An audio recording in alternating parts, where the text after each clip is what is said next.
Saktong-sakto! Saktong-sakto, nakikinig yung masarap. Ayan no, tingnan mo yung katabi mo. Oh, mukha bang masarap yan? Hindi ako sure. Tingnan mo, wag ka na mahiya. Titignan mo na. Oo, pag mga gatong oras, alam kong nakakaantok. Kaya, dapat yung katabi mo, yan ang ginagawa mong plate up. Charat!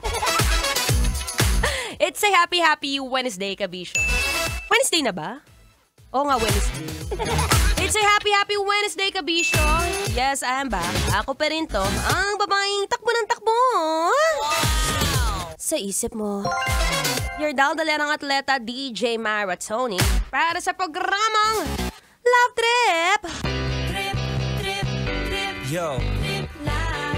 Trip, pakinggan nyo to. trip. Bakit? Trip, Trip lang. Ano na, Bi? Anong petsa na, Bi? Ano? Tapos na kami sa Samgyup era, tapos na rin kami sa Milk Tea era, kailan ka magpapasarap era, Bi? Oo, ayan o, tingnan mo. O, diba? Nahihirapan ka makita siya, si Junjun, kasi nga may nakaharang.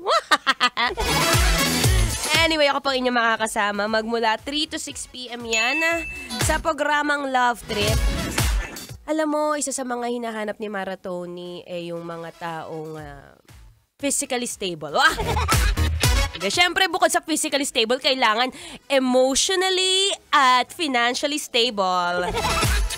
Sige. Alisin na natin yung, kunyari, sige, wala ka dun sa aesthetic purposes. Okay lang sa'yo kahit medyo chubby-chubby, walang masyadong abs. Okay, sige, fine. I give it to you. Choice mo yan. Pero kung papipiliin ka, ano bang mas trip mo? Trip mo ba ng lalaking maraming pera? O trip mo yung lalaking masasandalan mo kapag ka umiyak ka? Pwede po both, pero Tony. Saan ba nakakaharap ng both? Feeling ko si Konyo Bicolano yan eh. Yeah. Ayan yung mga tipong emotionally stable. Sure ba?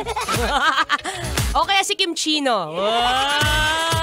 Kaya, hindi alam ko na. Titangelo.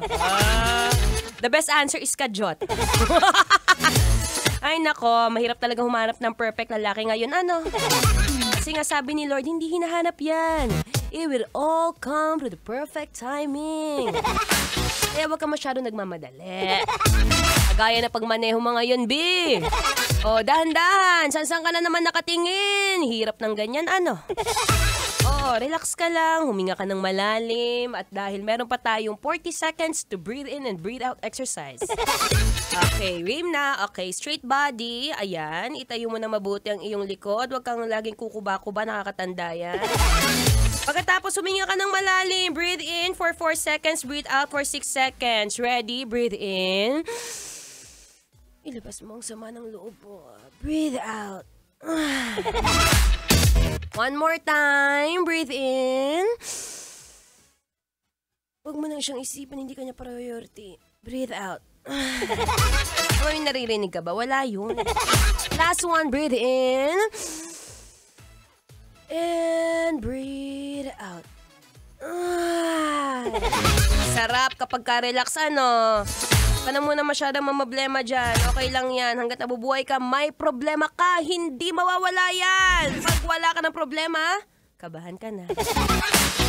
Ito, pampagaan. Pampagaan ng mga nararamdaman mo. Ay, favorite ko to eh. Kanta ni Ni Abra. Ay, nakos pa. Saktong-sak. Galing talaga ng playlister namin si Sir Tons Richerdo. So magaling to paglalagay ng Opalite. Anyway, eto na. Ipapasok ko na, Eto na. Here's another feel-good music. Ngayong Feel-Good Wednesday. Dito pa rin sa 90.7 Love Radio. Kailangan pa bang i-memorize yan? Basic.